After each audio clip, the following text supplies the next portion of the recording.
Hello family, good morning. সবাই কেমন আছো? আশা করি সবাই খুব ভালো আছো। বন্ধুরা, আজকে একটা নতুন রেসিপি নিয়ে তোমাদের সামনে চলে আসলাম। আর আজকে ডুগো সকাল থেকে বায়না করছে যে আজকে ওর একটু অন্যরকম কিছু খেতে ইচ্ছা করছে। প্রতিদিন যে লাঞ্চে রান্না করি সেটা নাকি খেতে ভালো লাগে না। আজকে একটু নতুন ধরনের কিছু রান্না করতে হবে। তাই ডুগুর জন্য আজকে স্পেশাল কিছু বানাবো ভাবছি। তো আজকে কি রান্না করব তোমরা দেখে অলরেডি বুঝে গেছো, থাম্বনেল আর টাইটেল দেখে বুঝে গেছো যে আমি কি রান্না করতে চলেছি। হ্যাঁ বন্ধুরা, আজকে ডুগুর পছন্দের রেসিপি ফ্রাইড রাইস আর চিলি চিকেন রান্না করব। তো চলো বন্ধুরা, রেসিপিটা স্টার্ট করা যাক।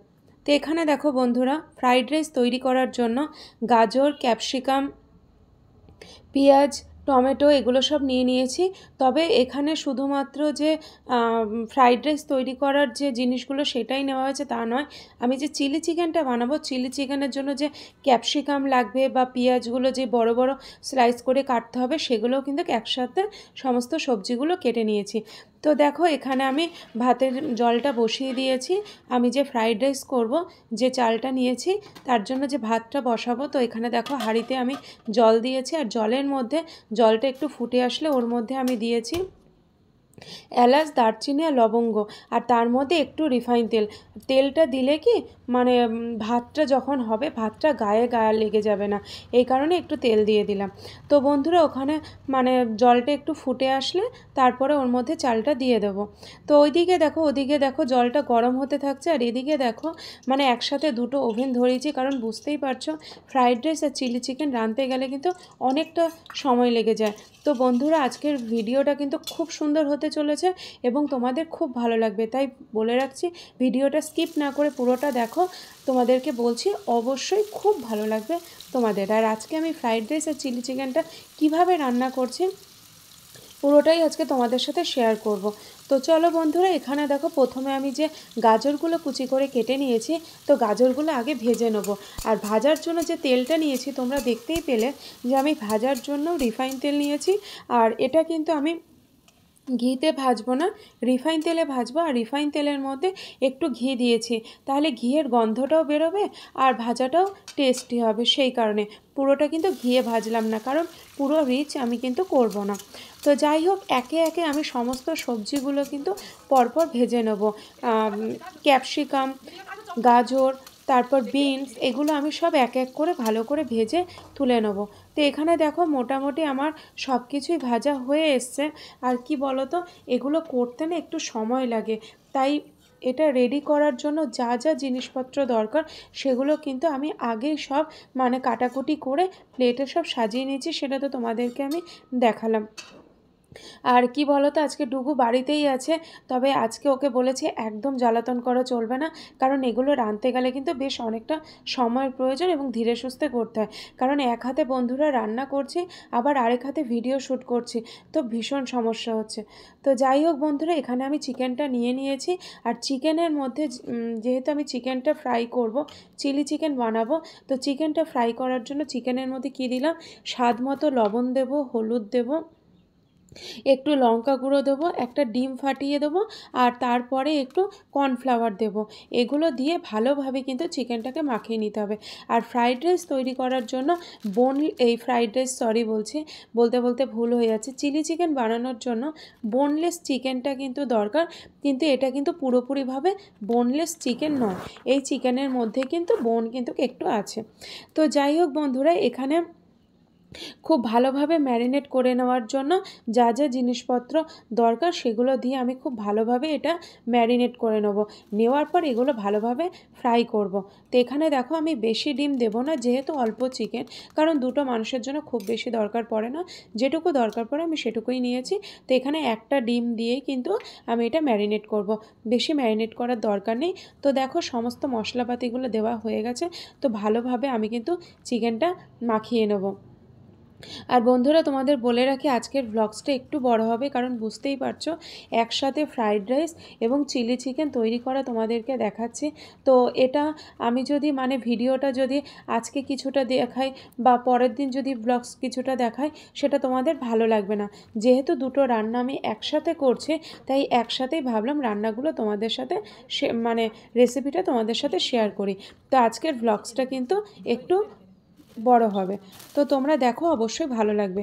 তো দেখছো আমি এখানে যখন চিকেনটা ম্যারিনেট করছি তখন ডুগু পাশের থেকে এসে বদমাইশি শুরু করেছে। ডুগু কী করলো, ডুগু এসে ওই ম্যারিনেট করা চিকেনের মধ্যে আরেকটু কর্নফ্লাওয়ার দিয়ে দিল। মানে কাজের সময় একটু মানে এসে আমার সঙ্গে গল্প না করলে, আমাকে একটু না রাগালে ওর মানে ঠিক পোষায় না। তাই আমার কাছে চলে আসলো, আর আমি যখন ম্যারিনেট করছি তখন দেখতেই পেলে একটুখানি কর্নফ্লাওয়ার দিয়ে দিল। তো বন্ধুরা দেখো, এদিকে আমার ম্যারিনেট করাটা হয়ে গেছে। তো ম্যারিনেট করে আমি একটু রেখে দেবো। আর এদিকে দেখো, মানে আমি জলটা যখন ফুটে গিয়েছিল তখন চালটা দেওয়া হয়ে গেছে। তো আমার ভাতটা কিন্তু অলমোস্ট হয়ে গেছে।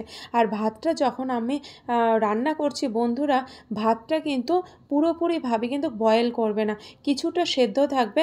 90% মতন ভাতটা হবে, 10% হবে না। এমন যখন চালটা বয়েল হবে সেই সময় কিন্তু নামিয়ে নিতে হবে।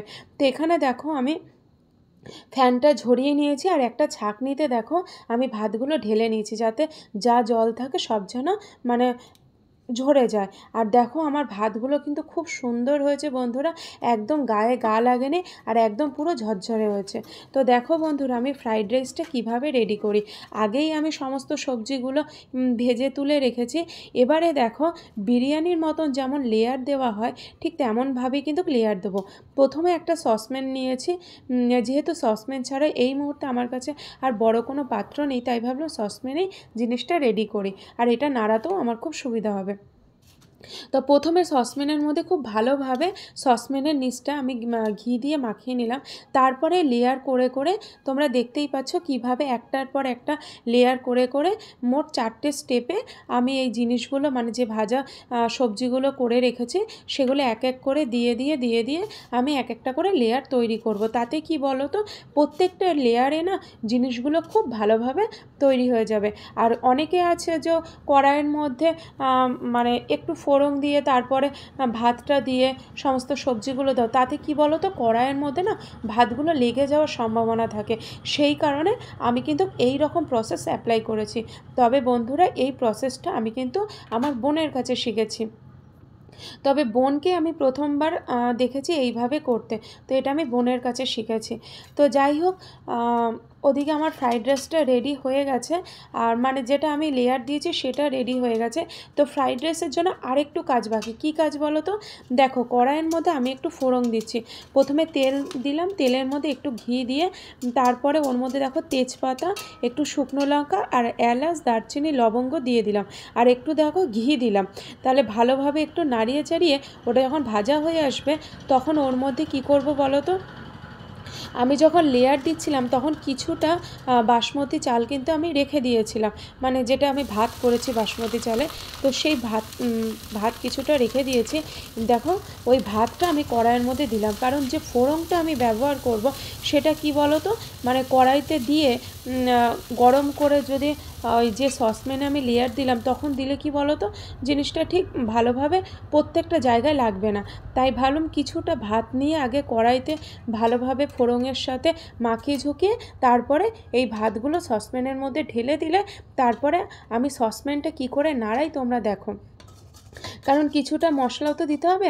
অনেকে আছো কি বলো তো, অনেকে আছো তোমরা কড়াইয়ের মধ্যে ফোড়নটা রেডি করে সসপ্যানের মধ্যে হয়তো ঢেলে দাও, কিন্তু আমি কিন্তু ওইভাবে দেবো না। তো আমি কিভাবে প্রসেসটা রেডি করলাম সেটা তো তোমরা দেখতেই পেলে। আমার মনে হয় এইভাবে তোমরা যদি একবার রেডি করে দেখো, মানে ফ্রাইড রাইস করার যে ঝামেলা সেটা একদমই তোমাদের মনে হবে না, এবং খুব সহজে তোমরা ফ্রাইড রাইস রেডি করে ফেলবে। কোনো ঝঞ্ঝাট থাকবে না, খুব সুন্দরভাবে ফ্রাইড রাইস রেডি হয়ে যাবে। আর ফ্রাইড রাইস করার সময় মনে রাখতে হবে, সবার আগে যেটা ইম্পর্টেন্ট সেটা হচ্ছে লবণ আর চিনির পরিমাণ। সেটা কিন্তু তোমাদেরকে ভালোভাবে বুঝে দিতে মানে বুঝে দেবে তোমরা। আসলে কি বলো তো, ফ্রাইড রাইসের স্বাদটা না চিনি আর লবণের ওপর ডিপেন্ড করে। তাই চিনি আর লবণটা কিন্তু কী পরিমাণে দিতে হবে সেটা বুঝে, কতটা পরিমাণ ফ্রাইড রাইস তার ওপরে ডিপেন্ড করে তোমরা চিনি আর লবণটা দেবে। এত কষ্ট করে যে ফ্রাইড রাইস রান্না করছো, লাস্ট মোমেন্টে চিনি আর লবণের পরিমাণ যদি একদম ঠিকঠাক না থাকে না, মানে স্বাদটা একদম বেস্বাদ হয়ে যাবে, ভালো লাগবে না খেতে। এইটা একটা মেন পয়েন্ট। আরেকটা মেন পয়েন্ট হচ্ছে, ভাতটা কিন্তু সুন্দরভাবে তোমাদের রান্না করতে হবে। পুরোপুরি মানে সরি কথা বলতে বলতে ভুল হয়ে যাচ্ছে, পুরোপুরি কিন্তু ভাতটা বয়েল করলে চলবে না, 90% যখন বয়েল হবে তখনই কিন্তু ভাতের ফ্যানটা ঝরিয়ে নিতে হবে। তো যাই হোক বন্ধুরা, এখানে কিন্তু আমার ফ্রাইড রাইস পুরোপুরি কমপ্লিট হয়ে গেছে। এবং ফ্রাইড রাইসটা টেস্ট কেমন হয়েছে সেটা বলতে পারবো না বন্ধুরা, কিন্তু দেখে মনে হচ্ছে খুব ভালোই হবে। রান্নাটা খুব সুন্দরভাবে মনোযোগ সহকারে করেছি। এখন টেস্ট কেমন হবে দুপুরে ডুগু খাওয়ার পরেই বলবে। আর ডুগু যদি খেয়ে বলে যে ওর ভালো লেগেছে, তাহলে ভালো হয়েছে। কারণ আমার ডুগু এগুলো খেতে খুব ভালোবাসে, আর ও একটু স্বাদটা খুব ভালো বোঝে। লবণের পরিমাণ, চিনির পরিমাণ, যে কোনো স্বাদ ওর টেস্টটা খুব ভালো বোঝে। তাই ও খেয়ে যদি বলে না ঠিক আছে, তো মানে রান্না করে শান্তি। কি বলো তো বন্ধুরা, রান্না আমরা তো বাড়ির মানে ফ্যামিলি মেম্বারদের জন্যই করি। তারা যদি মানে খেয়ে বলে যে না ভালো হয়েছে, তাহলে এর থেকে বড় মানে মনের তৃপ্তি বোধহয় আর কিছু হয় না। যে এত কষ্ট করে যে রান্না করলাম, সবাই যে বলছে না ভালো হয়েছে, শুনেও শান্তি। তাতে আমি নিজে খাই বা না খাই, সবাই যে খেয়েছে তৃপ্তি করে, এটাই শান্তি। তো চলো বন্ধুরা, ফ্রাইড রাইস তো কমপ্লিট হয়ে গেছে করা, কিন্তু এবারে আমার চিলি চিকেনটা করা বাকি আছে। তো চিলি চিকেন করার জন্য প্রথমে যে মাংসটা আমি ম্যারিনেট করে রেখেছিলাম, আর ম্যারিনেট করা চিকেনগুলো এবার ভেজে নেওয়ার পালা। খুব ভালোভাবে কিন্তু ভেজে নিতে হবে। তো কড়াইতে দেখো, আর এগুলো একটু ডুবো তেলে ভাজতে হবে। তো কড়াইতে আমি খুব বেশি পরিমাণে কিন্তু তেল নিয়ে নিয়েছি। আর ওখানে তেল নেওয়ার পর দেখো, আমি কিন্তু চিকেনগুলো কিন্তু একসাথে দিলাম না, কারণ একসাথে চিকেনগুলো কড়াইতে দিয়ে দিলে কি বলো তো, মানে ভাজাটা ভালো হবে না। কিন্তু যেহেতু আমার চিকেনের পরিমাণটা অল্প, প্রথমে ভেবেছিলাম আমি মানে অর্ধেক অর্ধেক করে ভাজবো, তারপরে ভাবলাম যে চিকেন তো অল্প পরিমাণে, তো একসাথেই ভেজে নিই। তো এই বাটিতে যে কটা মানে চিকেন যে পরিমাণ আমি ম্যারিনেট করেছিলাম, একসাথেই কড়াইতে দিয়ে দিলাম। আর তেলটাও বেশি পরিমাণে দিয়েছি, কারণ এগুলো কিন্তু ডুবো তেলে ভাজতে হবে। তো ওখানে দেখো ভালোভাবে কিন্তু এই ম্যারিনেট করা চিকেনটা কিন্তু ভেজে নিতে হবে। আর চিলি চিকেন করার সময় আমরা সাধারণত বোনলেস চিকেনটাই নিই, কিন্তু এখানে যেহেতু আমি একটু মানে হাড় খেতে ভালোবাসি, ডুগুও তাই ভালোবাসে, তাই আজকে কিন্তু একদম বোনলেস চিকেন কিন্তু আনা হয়নি। চিকেনের মধ্যে বোন আছে, তোমাদেরকে তো আগেই বললাম। তো এখানে দেখো বন্ধুরা, আমার এক পিস চিকেন কিন্তু ভাজা হয়ে গেছে। এবার চিকেনগুলোকে উল্টে দিতে হবে, কারণ দু পিঠ ভালোভাবে ভাজা হয়ে আসলে তারপরেই কিন্তু ওটা আমি নামিয়ে নেব। তো এইভাবে নেড়ে চেড়ে আমি দু পিঠ কিন্তু ভালোভাবে ভেজে নেব। তো দেখো বন্ধুরা, এখানে কিন্তু আমার দেখো চিকেনটা কিন্তু খুব ভালোভাবে ভাজা হয়ে গেছে। এবার কিন্তু নামিয়ে নেওয়ার পালা। তো এখানে দেখো কড়াইতে চিকেনগুলো সেঁকে সেঁকে আমি কিন্তু সব কটা তুলে নিচ্ছি, তেলগুলো ঝরিয়ে ঝরিয়ে তুলে নিচ্ছি। আর ওখানে দেখো যে তেলটা আছে, সেই তেলেই কিন্তু আমি রান্না করব। তো এখানে পেঁয়াজগুলো দেখেছো, টমেটো দেখেছো, শুকনো লঙ্কা নিয়েছি, ক্যাপসিকাম নিয়েছি। তো একে একে সবজিগুলো সবকটা এখানে ভেজে নেব। প্রথমে দেখো এখানে ক্যাপসিকাম নিয়েছি, ক্যাপসিকামগুলো ভালো করে ভেজে নিয়ে তারপরে আমি পেঁয়াজের যে স্লাইসগুলো নিয়েছি। আর পেঁয়াজের স্লাইসগুলো তোমরা তো জানোই, পেঁয়াজের স্লাইসগুলো কিন্তু কুচি কুচি করলে হবে না, একটু বড় বড় টুকরো, যেমন আমরা ক্যাপসিকাম টুকরোগুলো করেছি বড় বড়, ঠিক সেই সাইজেরই কিন্তু পেঁয়াজের টুকরোগুলো করতে হবে। মানে কি বলো তো, রান্না করার থেকে সবজি কাটাকুটি করাতে না বেশি ঝামেলা, আর এক হাতেই পুরোটা করতে হচ্ছে, বুঝতেই পারছো। মানে ভীষণ কি বলবো, মানে খুব তাড়াহুড়ো করে করছে, অনেকটা আবার লেটও হয়ে গেছে, দুপুরে টাইম হয়ে গেছে, ডুগু খেতে দিতে হবে। আর যেদিন বাড়িতে মানে খুব স্পেশাল কিছু রান্না হয়, সেদিন ডুগুর মানে শুধু এসে বলে মা এখনও হয়নি, মা এখনও হয়নি, খিদে পেয়ে গেছে। মানে স্পেশাল জিনিস বাড়িতে রান্না হলে আমার ডুগুর তাড়াতাড়ি খিদে পেয়ে যায়। তো যাই হোক বন্ধুরা, রান্নার একটু তাড়াও আছে, আবার রান্নাটা খুব সুন্দর করে করতে হবে। আর ফ্রাইড রাইস চিলি চিকেন করতে মানে যত সুস্বাদুভাবে রান্না করতে হয়, তত কিন্তু সেই রান্নাটা দেরি হয়, তাই তো বন্ধুরা? তো যাই হোক বন্ধুরা, অনেক গল্প করে ফেললাম তোমাদের সাথে। তো এবারে চলো রান্নায় ফিরে যাই। তো এখানে দেখো ক্যাপসিকাম আর পেঁয়াজটা কিন্তু খুব ভালোভাবে এখানে ভেজে নিতে হবে। তো আমিও দেখো প্রথমে ক্যাপসিকামগুলো যখন মানে কি বলবো অল্প একটু ভাজা হয়ে এসছে, তখন তার মধ্যে আমি পেঁয়াজের স্লাইসগুলো দিয়ে দিয়েছি। তো এখানে দেখো পেঁয়াজ আর ক্যাপসিকামটা ভালোভাবে ভাজা হয়ে আসলে তারপর একে একে মশলাগুলো দেব। তোমাদেরকে তখন আমি দেখিয়েছিলাম যখন সবজি কেটে রেখেছিলাম, যে মশলা করার জন্য আমি কি কি মশলা নিয়েছি বলো তো। আদা, রসুন আর কাঁচা লঙ্কা আমি পেস্ট করে নিয়েছি। এখানে কিন্তু আমি লঙ্কার গুঁড়ো অ্যাড করব না, শুধু একটা শুকনো লঙ্কা আমি তেলে একটু চিড়ে দিয়েছি। শুকনো লঙ্কার একটা ফ্লেভার থাকলে খুব ভালো লাগে গন্ধটা। আর টমেটো ওখানে দেখো কুচিয়ে দিয়েছি। টমেটো অপশনাল, টমেটো দিলেও হয় আবার টমেটো না দিলেও হয়, কিন্তু আমার মনে হয় টমেটো দিলে একটু টেস্টটা ভালো লাগে, সেই কারণে। আর আমি যেহেতু পাকা টমেটো তরকারিতে দিতে ভালোবাসি, মানে দিয়ে খেতে ভালোবাসি, সেই কারণে টমেটো দিলাম। আর যে মশলাটা আমি পেস্ট করে রেখেছিলাম, সেই মশলাটাও কিন্তু আমি এর মধ্যে দিয়ে দিলাম। তো এটা দেখো এবার খুব ভালোভাবে কষিয়ে নিতে হবে। আর রান্না করার সময় খেয়াল রাখবে যেন রান্না পুড়ে না যায়। পুড়ে গেলে কি বলো তো, পোড়ার একটা আলাদা গন্ধ হবে, তো তো সেটা ভালো লাগবে না। তো এখানে দেখো আমার যে চিলি সসটা, তো সেটা একটু মানে কি বলবো জমে গেছে, তো এটা চিলি সসটা বেরোচ্ছিল না। তো যাই হোক, ওটা ঝাঁকিয়ে ঝাঁকিয়ে ভালোভাবে চিলি সসটাকে বার করতে হয়েছিল। আর এদিকে দেখো সয়া সস দিয়ে দিলাম। তো প্রথমে কিন্তু আমি খুব বেশি পরিমাণে দেবো না, অল্প পরিমাণে দেবো। পরে যদি অ্যাড করার দরকার পরে আমি অ্যাড করব। তবে পরে চিলি সস আর সয়া সস দিতে হবে না, টমেটো সসটা পরে অ্যাড করা যেতেই পারে। তো চলো বন্ধুরা, এখানে দেখো আমার 3 রকমের সস দেওয়া হয়ে গেছে। কী কী দিলাম? চিলি সস দিলাম, সয়া সস দিলাম আর টমেটো সস দিলাম। দিয়ে ভালোভাবে এটা কিন্তু কষাতে হবে।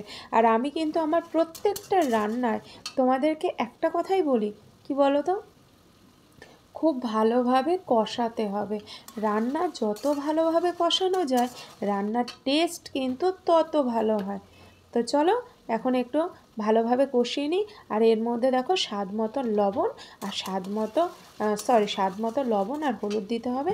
আর পরে একটু চিনি অল্প পরিমাণে অ্যাড করব। চিনিটা দিলে কি বলো তো বন্ধুরা, টেস্টটা খুব ভালো আসে। অনেকেই মনে করো যে চিনি দিলে তরকারি মিষ্টি হয়, তা কিন্তু না। চিনি দিলে তরকারির কালারটা কিন্তু চেঞ্জ হয়, কালারটা কিন্তু খুব লোভনীয় কালার আসে। তো আমার খুব ভালোভাবে কিন্তু দেখো কষানো হয়ে গেছে। তো আমি যে মিক্সিতে পেস্ট করেছিলাম, সেই মিক্সি ধোয়া জলটাও দিয়ে দিলাম। তো দেখো এখানে আমার ঝোলটা ফুটে গেছে। এরপরে যে আমি ভেজে রেখেছিলাম চিকেনগুলো, তো চিকেনগুলো কড়াইতে আমি দিয়ে দিলাম।